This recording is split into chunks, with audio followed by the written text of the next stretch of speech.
They heard stories about Jesus. They heard that he had these powers, that he had this ability to do things that no other man was able to do, that he was able to touch people and heal them, that he was able to spit on the ground and make mud and put it on a person's eye, and as that person washed it out, a blind man was able to see.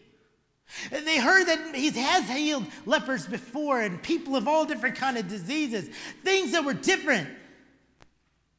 But they always wondered in the back of their mind, do you think he would be able to heal me? Down deep inside, they start to wonder even about their own relationship with God. Wondering, why would God allow this to happen to me? Why would he allow this to be put on myself? This is too much for any man to bear. And yet some just say, well, if it's the Lord's will. Some would curse. Some would get angry. Some would push God further away.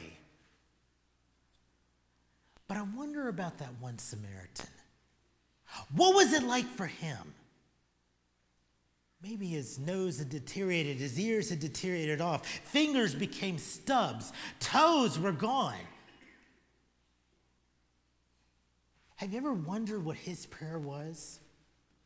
I wonder if it had anything to do that maybe the night before, as he's kneeling there and he looks up to God and he looks up to him and says, Lord, I don't know the reason for why you brought me through this. I don't know the reason for why I've taken this on. But Lord, I want to give you thanks anyway.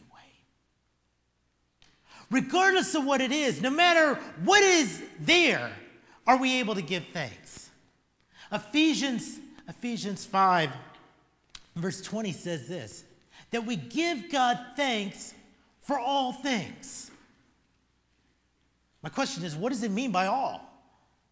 Does it mean that we give thanks for the good that we receive and the evil? I believe when God says all, he means all.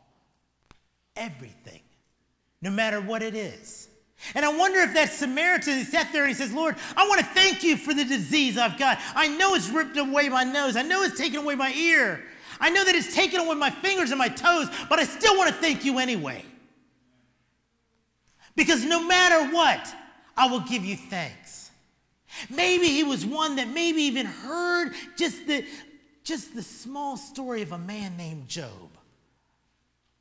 That within a short moment had everything that he owned taken away. Children, wealth, everything that he had.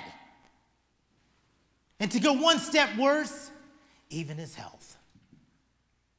His wife comes to him and says, do you still hold integrity? Look at you. Lord's taken everything away. Why can't you just curse him and die? And Job has an incredible, talking about integrity. He says this, is it right that we should bless God and thank him for the good and not also for the evil?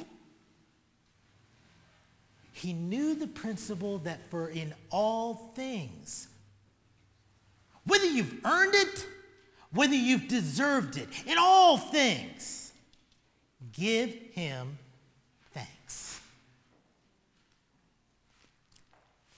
That happened as he was entering into his way to Jerusalem, that he passed through the midst of Samaria and Galilee, and as he entered a certain village, there met him 10 men who were lepers, who stood afar off, just as they were commanded in Leviticus. And they lifted up their voices and they said, Jesus, Master, have mercy on us. Notice they didn't ask him to heal them. He just said, have mercy on us. So when he saw them, he said to them, this is verse 14, go now, show yourselves to the priests. You see, the last communication they had with their priest was what? Pointing out to them that they now must wear the rags, that they now must be able to announce who they are, that they were unclean. And now they're asking them to go back. I don't know about you, but I wonder in that moment, what was it like for Jesus?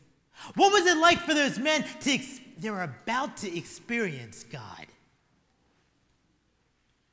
And sometimes I wonder if Jesus maybe just looked up to the Father and he said, this is going to be fun. And as he looks down and the men are starting to walk away, all of a sudden him, the Father, the Holy Spirit, all of a sudden this power starts to come out. Can you imagine what it was like? That is, it started to go and it started to address the bacteria that was destroying them. And the bacteria started becoming destroyed, falling apart, no longer there. The men started to feel something a little different, but they continued to walk on their journey, continued to walk towards the priest. Maybe during that moment of time, molecules in their skin started to transform. DNA started to change. It started to accelerate at a faster rate. All of a sudden, that which was scars changed. Skin and tissue, bones started to form. Toes started to pop out. Fingers started to pop out. A nose started to appear. Ears started to appear. Maybe they got a pep in their step and started walking around. And in that moment, they realized they are now healed. Can you imagine the joy? The Bible goes on and says this.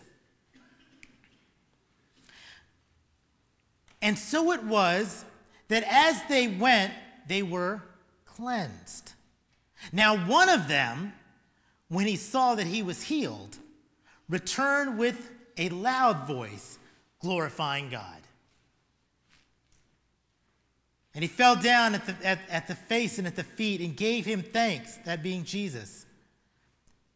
And he said, and he that was there was a Samaritan. And this, verse 17, so Jesus answered, were there not 10 that were cleansed, but where are the 9? Where are the 9?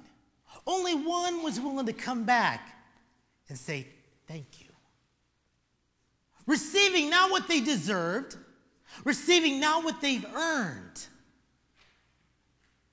but just to say thank you. See, that's young people, that's called grace.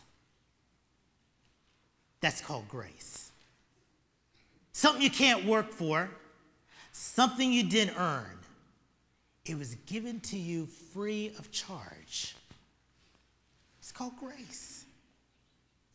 And that is what Jesus did for every single one of you. It's called grace. You ever wondered what happened to the others? Maybe the priest had to go back and he really didn't want to be healed. Just his whole image was ruined by this whole process.